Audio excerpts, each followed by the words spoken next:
매년 5월 둘째 주일 어버이 주일로 지킵니다. 귀한 날인 것 같습니다.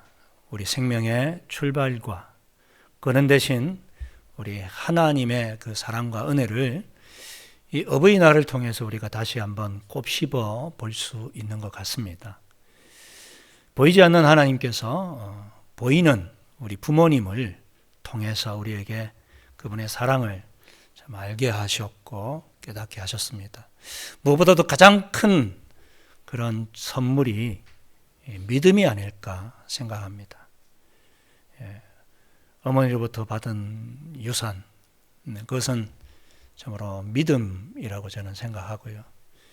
지금은 저희 모친도 이제 천국에 하나님 곁에 계시지만 우리 장인숙 권사님의 그 기도가 지금도 하나님 안에서 이루어지고, 그리고 그 기도 때문에 지금 우리 모스크바 장로교회에서 우리 성도님들과 함께 이렇게 신앙생활 할 수 있는 것이 아닌가 하는 생각을 가져봅니다. 돌이켜보면 다 은혜인데 우리가 그것을 잊어버릴 때가 참 많습니다. 내가 똑똑해서, 내가 잘나서, 내가 노력해서 이 자리에 올라와 있는 것처럼. 그래서 때로는 부모님을 나보다 잘 모른다고, 그죠? 무시하고 또 함부로 대했던 그런 모습들이 참 제 안에 있는 것 같아서 얼마나 찬양을 오늘 들으면서 참 어머니에게 참 죄송스러웠는지 모릅니다. 하나님 용서해 주십시오. 다 부모님 덕분에 내가 공부했는데 내가 뭐 한 것처럼 착각했군요. 여러분, 혹 부모님이 지금 여러분 곁에 안 계시고 먼저 천국 가셨을지라도 우리에게는 다시 만날 기약이 있는 줄 믿습니다. 뭐 이 땅이 끝이라고 생각하는 사람들은 얼마나 부모님이 돌아가시고 나면 땅이 꺼지듯이 아프겠습니까? 그러나 우리에게 그 슬픔을 이길 수 있는 힘은 예수께서 부활의 첫 열매가 되셨기 때문인 줄 믿습니다. 우리도 그분처럼 부활해서 우리 주님 안에서 우리 어머니 아버지 손 붙잡고 그동안 있었던 이야기 나누면서 함께 참 구원의 감격을 누릴 그날을 우리가 기대하셨으면 좋겠습니다. 여러분, 우리가 이 물려주신 믿음 가지고 살다 보면 어떻습니까? 늘 힘있게 흔들리지 않으시면서 살아가시나요?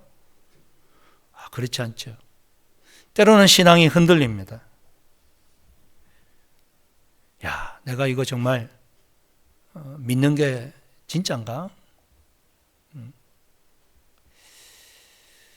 언제 이렇게 흔들릴까요? 저의 경우는 내가 기대하는 하나님과 내 현실에서 만나는 하나님이 다를 때가 아닌가 하는 생각을 가져봅니다. 내가 기대하는 우리 주님은 이런 분이어야 되는데 왜 지금 이렇게 도와주지 않으시지? 왜 이 막힌 길을 뚫어주지 않으시지? 지금 얼마나 금식 기도하면서 간구하고 있는데 왜 내 뜻대로 열리지 않을까? 그럴 때 참 신앙이 흔들릴 때가 저 자신은 있었습니다. 많은 경우 우리가 성경에 나타난 하나님을 그대로 믿기보다는 내가 믿고 싶은 하나님, 내가 만든 하나님을 때로는 믿고 살아가고 있지 않은가. 그래서 우리가 매일 성경을 읽을 필요가 있습니다. 그렇지 않으면 우리가 자꾸 하나님을 내가 만들어요. 저희 아들들하고도 제가 한 번씩 이제 통화를 하게 되면 이상한 막 이야기를 하더라고요. 야, 그런 말이 성경에 있어? 성경에 그런 말씀 없다. 그 사람들이 그러기를 원하는 예수님이잖아.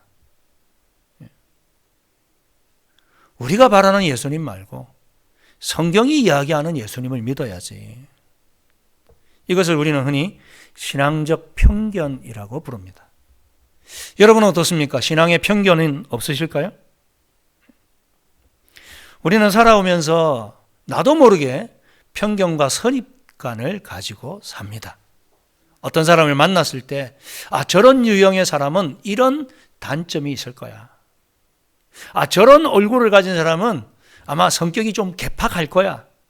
나도 모르게, 그죠? 한 50쯤 되면 반관상정애가 되어서 벌써 내가 가까이 할 사람, 멀리 할 사람, 친하게 지내도 괜찮은 사람, 저 사람은 굉장히 부담스럽겠는데?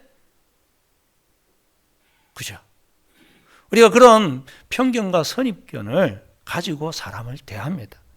이게 인간관계만 그럴까요? 하나님과의 만남, 하나님과의 관계도 우리가 그렇게 맺어가기 쉽다는 것이죠. 우리 하나님은 원래 그래. 우리 주님은 그런 분이지. 그럼 나를 별로 사랑하지 않으셔. 나에게 별로 관심이 없어. 우리가 머리로는 전능하신 하나님이요, 나를 사랑하셔서 십자가를 지시기까지 사랑하신다고 이해는 하는데 마음의 감동이 없을 때가 있지 않습니까? 사실 우리가 살아가는 이 삶의 현장, 이 시간과 공간이라고 하는 제약에 갇혀 살아갈 수밖에 없는 존재입니다. 그죠? 아무리 내가 공평하고 내가 공정한 사람이라고 말을 하더라도 정말 그럴까요? 아니요. 내가 만든 정의와 내가 만든 공평함의 기준으로 바라볼 뿐입니다. 내 경험, 내 지식으로 그 사람을 평가하고 그 사람을 깎아내리고 그래도 저 사람은 괜찮네. 우리는 나라고 하는 강력한 중력에 끌려 살아가는 사람들입니다.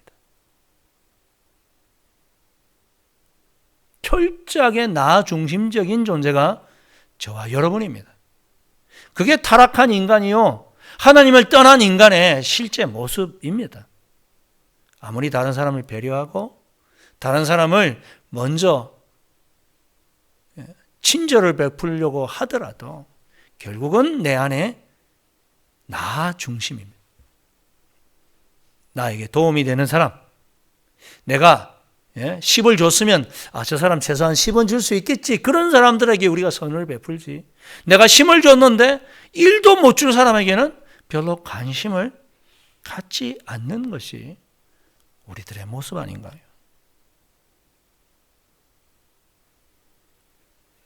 결국은 나 중심이라고 하는 것은 죄에서 출발하는 것입니다.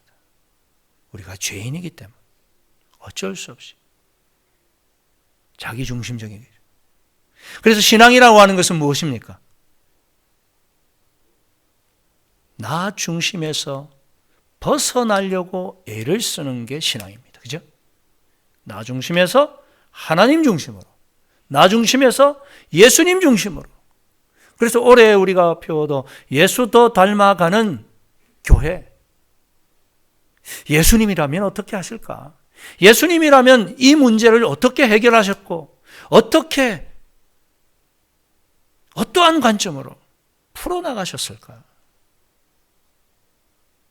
날마다 이것과 싸우는 것이 신앙생활인 줄 믿습니다. 그렇습니다. 내가 죄인이기에 철저하게 나는 공정할 수도 공평할 수도 없습니다. 오직 하나님만 옳으십니다. 하나님만 공평하십니다. 이것을 고백하는 것이 우리의 신앙 고백인 것이죠. 나는 결코 바르지 않습니다. 나는 교만한 존재입니다, 하나님. 이것이 바로 하나님 앞에서 겸손한 삶을 살아가는 저와 여러분의 자세가 아니겠습니까? 우리가 어버이날을 맞이하면서 무엇을 우리가 기억하겠습니까? 하나님을 바라봐야 우리 부모님을 공경할 수 있지 않겠습니까?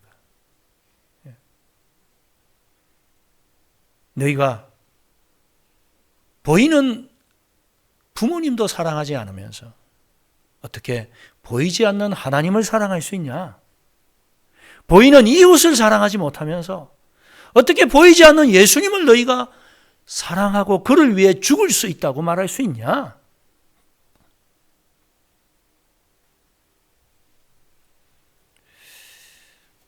오늘 우리가 읽은 본문에 보면 이 세례 요한이라고 하는 신실한 선지자가 시험에 들어있는 것을 보여줍니다. 그의 신앙이 흔들리고 있습니다. 18절에 요한의 제자들이 이 모든 일을 그에게 알리니 요한이 그 제자 중 둘을 불러 주께 보내어 이르되 오실 그이가 당신이오니까 우리가 다른 일을 기다리오리까 하매. 네. 요한의 제자들이 이 모든 일을 그에게 알렸더니 세례 요한에게 의심이 찾아왔어요. 이 모든 일이 뭡니까? 그 앞에 있었던 이야기죠. 우리가 지난주에도 살펴봤던 백부장의 종을 말씀으로 고치시고 나인성 가부의 아들을 살리시고 오병이어로 굶주린 자들을 배불리게 하시고 보지 못하는 자들을 보게 하시고 듣지 못하는 자들을 듣게 하신다. 이러한 이야기들을 세례 요한이 들었는데 왜 그가 의심하게 되었을까요? 왜냐하면 그가 가지고 있었던 예수라면, 메시아라면 이러해야 된다고 하는 자기의 신앙관과 예수님이 맞지 않았기 때문이겠죠. 그는 처음 예수님을 만났을 때 확고한 믿음을 가지고 있었습니다. 그죠? 기억나시죠? 보라, 세상 죄를 지고 가는 하나님의 어린 양이도다. 메시아란 말이죠. 바로 구약이 말씀하신 우리의 죄를 대신해서 지고 갈 그 어린 양, 우리를 구원하실 메시아. 나는 그분의 신발끈도 묶을 자격이 없는 자다. 그렇게까지 주님을 향한 확실한 믿음이 있었어요. 그런데 지금은 왜 그러지 못한 것입니까? 오히려 주님의 그 놀라운 복음,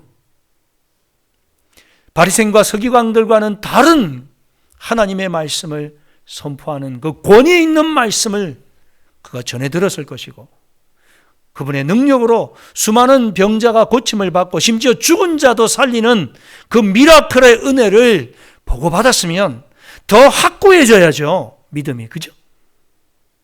근데 왜 더 의심이 생기는 것일까요? 아마도 환경 때문일 것입니다. 여러분, 우리도 믿음이 흔들릴 때는 나의 환경이 흔들릴 때입니다. 문제 없고 어려움이 없을 때 이전에 내가 가지고 있던 신앙에 대한 의구심을 갖지 않습니다.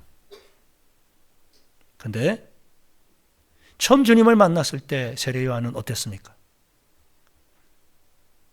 세상 말로 잘 나갔죠. 인기 절정이었죠.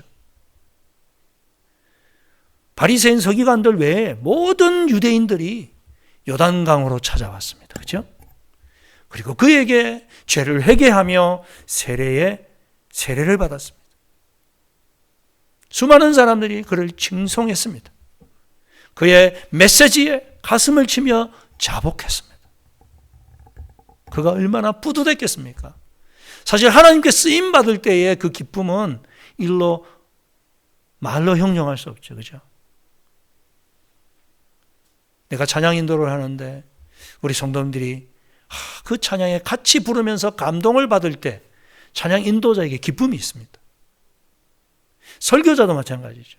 부족하지만 나의 입술을 통해서 말씀이 증거될 때에 성도님들이 감동하고 눈물을 흘리고 또 기뻐할 때에 그것을 바라보는 그 설교자의 기쁨이 크죠. 지금 세례요한이 그랬어요. 그때는 주님을 향한 믿음이 확고했어요. 그런데 지금 그는 어디에 있습니까? 감옥에 있습니다. 왜 감옥에 갇혔습니까? 옳은 일 하다가, 하나님의 메시지를 전하다가 헤롯 안티파스라고 하는 이 분봉왕이 해서는 안 될 불륜을 저질렀죠. 자기 남동생인 헤롯 빌립의 아내 헤로디아를 자기 전처를 몰아내고 아내로 삼았단 말이에요. 하나님께서 율법에 분명히 해서는 안 될 죄라고 명시했음에도 불구하고 왕이 되어서 그 일을 행하고 있으니 어찌 가만히 있을 수가 있겠습니까? 그는 옳은 일을 했습니다. 말씀대로 외쳤습니다. 왕이여, 그렇게 하면 안 됩니다. 하나님의 심판이 임합니다. 당신 때문에 하나님의 저주가 우리 백성들에게 임하면 어떻게 됩니까?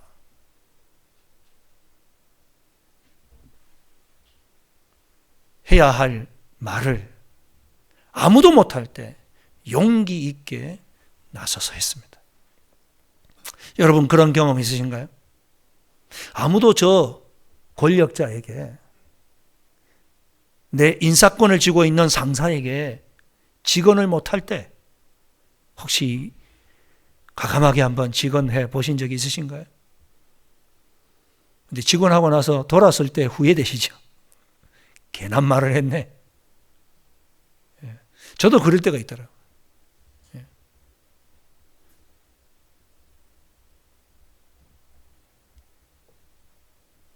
아니나 다를까, 헤롯 안티파스가 그 말 듣고 회개했습니까? 아니요. 그를 감옥에 집어넣었습니다. 헤로디아는 어떻게 하면 저 세례 요한을, 저 눈에 가시 같은 저 사람을 없앨까? 결국은 그를 죽이죠. 하나님, 저는 말씀대로 살았는데 왜 나에게 돌아오는 것은 이런 고난과 역경입니까? 공의로우신 하나님께서 저 악한 사람들은 심판하고 정의롭게 살려고 하는 사람들을 잘 살게 해주셔야 되는 거 아닙니까? 하나님은 심판주 아니십니까? 예수 그리스도께서 이 땅에 오셨고 그분이 진정 메시아라면 그런 일을 하셔야지. 아니 어떻게 한가롭게 그냥 병자들이나 고치고 그냥 배고프다 하는 사람들 떡이나 먹이고, 그게 아니지 않느냐. 이 어그러지고 잘못된 사회의 시스템을 뒤집어 엎고 바꾸고 하나님의 공의가 실현되도록 해야 되는 게 진짜 메시아가 해야 될 일이 아닌가?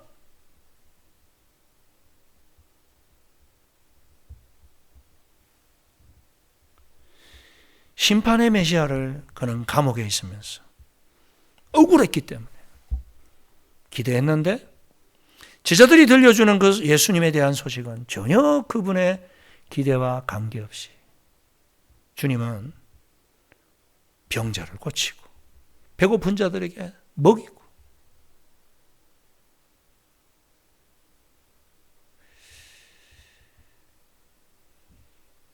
우리도 내가 기대하는 주님과 실제로 내 삶에 찾아오는 주님이 다를 때 딜레마에 빠지는 것이죠. 신앙이 흔들리고, 내가 정말 믿는 게 맞나? 하나님 정말 살아계실까? 그래서 세례 요한은 그의 제자들을 보내죠. 예수님에게 너희들이 질문을 던져라. 정말 오신다는 분이 당신입니까? 아니면 우리가 다른 사람을 기다릴까요? 당신이 정말 메시아 맞습니까? 이 질문 하라는 것이죠.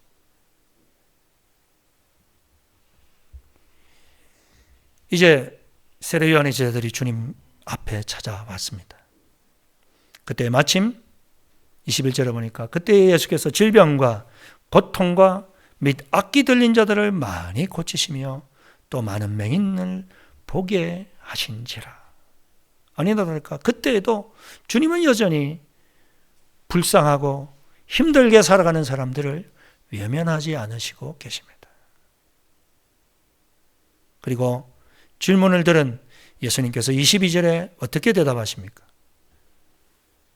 예수께서 대답하여 이르시되 너희가 가서 보고 들은 것을 요한에게 알리되 맹인이 보며 못 걷는 사람이 걸으며 나병 환자가 깨끗함을 받으며 기먹은 사람이 들으며 죽은 자가 살아나며 가난한 자에게 뭐가 전파됩니까? 복음이 전파된다 하라. 여러분, 이 말씀은 예수님께서 만들어낸 말씀 아닙니다. 구약에 나오는 메시아가 해야 될 사명과 관련된 성경 구절을 그대로 인용하여 말씀하신 것입니다. 이사야 35장 5절에 보니까 그때 맹인의 눈이 어떻게 된다고요? 밝을 것이며 못 듣는 사람의 귀가 열릴 것이다.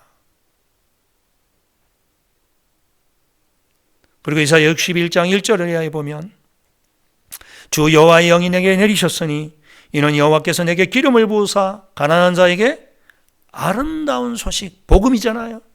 복음을 전하게 하려 하심이라. 나를 보내사 마음이 상한 자를 고치고 포로된 자에게 자유를, 갇힌 자에게 노임을 선포하려 함이라. 여러분, 예수께서 실제로 이런 일을 하신 줄 믿습니다? 그렇습니다.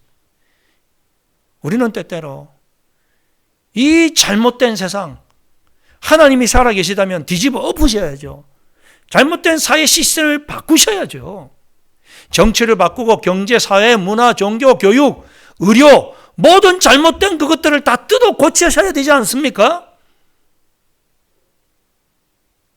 이렇게 우리가 외칠 때 우리 주님은 그것이 아니라 그것보다 더 근본된 문제를 위해서 이 땅에 오셨다는 사실을 가르쳐 주시는 것이죠. 여러분, 못 보던 자가 본다, 못 듣는 자가 듣는다, 죽은 자가 살아난다. 이것은 무엇을 의미하는 것인가요? 인간의 한계에서 벗어난다는 의미를 우리에게 하고 있는 것입니다. 우리 주님이 왜 오셨습니까? 우리를 우리의 한계에서 벗어나도록 하기 위해서 이 땅에 오신 줄 믿습니다. 무슨 한계입니까? 여러분, 우리의 그 한계의 근본 원인은 죄에 있는 줄 믿습니다. 성경은 모든 사람이 죄를 범하였음에 하나님의 영광에 이르지 못한다고 말씀하고 계십니다.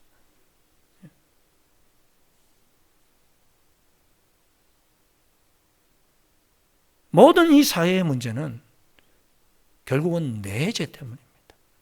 너의 죄 때문이 아닙니다. 내 죄 때문에. 죄의 가장 근본은 뭐라고 그랬습니까? 자기 중심성입니다. 자기 중심성입니다.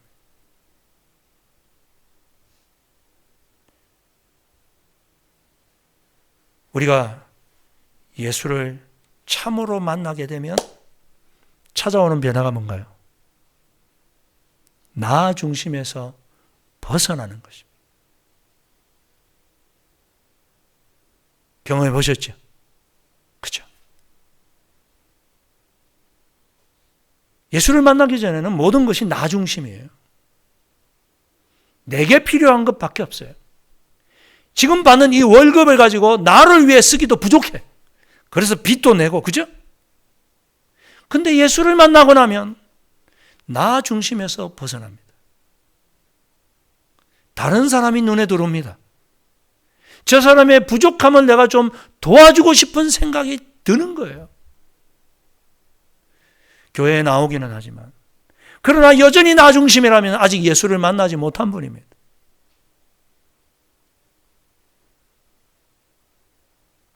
죄는 철저하게 자기 중심성입니다. 그것을 깨뜨리기 위해 오셨고, 예수님은 정치를 바꾸고 경제를 바꾸고 시스템을 바꾸는 그러한 왕으로 오신 것이 아니라 종으로 나귀를 타시고 십자가를 지시고 십자가에서 죽어 주신 줄 믿습니다. 여러분, 지난주에 살펴봤던 백부장, 우리 주님께 얼마나 큰 칭찬을 받았습니까? 이스라엘 중에 이만한 믿음을 내가 만나지 못했다. 그 왜 그렇게 칭찬받은 겁니까? 백부장은 주재원입니다. 그죠? 잠시 한 3, 4년 여기서 근무하다 가면 돼요. 근데 자기 밑에서 섬기는 그 종을 사랑할 이유가 뭐 있습니까? 그 사람도 뭐 한 3, 4년 있다가, 그죠? 또 다른 백부장이 오면 그 밑에서 섬기겠죠. 그냥 인정상 뭐 조금 잘해주면 되지. 그렇게까지 장로들에게 부탁해서 예수님을 모시고 오는 그러한 수고로움을 할 이유가 뭐가 있습니까? 그 유대인들을 뭐 사양한 이유가 뭐 있어요? 비지백 민족들인데 오히려 그들의 고열을 짜내어서 조금이라도 위에 상납하면 자기가 승진하든지 로마로 돌아갔을 때 뭔가 이득이 있을 거 아닙니까? 근데 그들을 사랑하고 자기 잡이나 열심히 지을 것이지 회당을 지으면서 그들이 예배드리는 장소를 지어주는 이런 일을 왜 하냐는 말입니다. 하나님을 만났기 때문인 줄 믿습니다. 하나님을 만났기 때문에 자기 중심에서 벗어나는 겁니다. 다른 사람이 눈에 들어오는 겁니다. 종의 고통과 아픔까지도 사랑하게 되고 자기가 다스리는 함부로 해도 되는 그러한 식민지 치하에 있는 비지백 민족들까지도 가슴에 품고 그들의 하나님을 나의 하나님으로 믿게 되는 역사. 그래서 내가 이스라엘 중에 이만한 믿음을 만나보지 못했다고 하신 줄 믿습니다.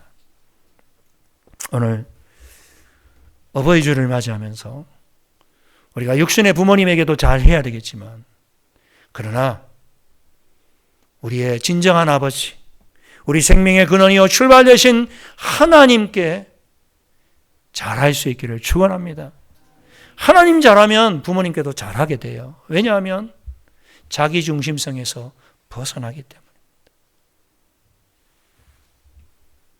내 먹을 것, 내 입을 것, 내 마실 것, 부모는 줄입니다. 그죠? 왜요? 자식을 위해서. 자식을 잘 키우기 위해서 어떻게 내 먹을 것, 내 마실 것, 내 누릴 것 다 누리면서 어떻게 자식 키웁니까?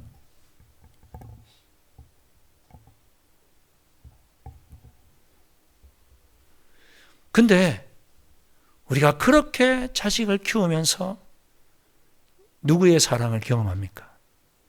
하나님의 사랑을 경험합니다. 우리 하나님이 나를 이렇게 사랑하시는 거예요. 우리 부모님이 나를 사랑하셨던 것처럼 나를 사랑하시는 거예요. 나도 그 사랑 나누어야지, 베풀어야지. 다른 사람을 배려하고 다른 사람의 아픔에 공감하고 그 사랑을 나눌 수 있는 저와 여러분이 다 될 수 있기를 간절히 축원합니다.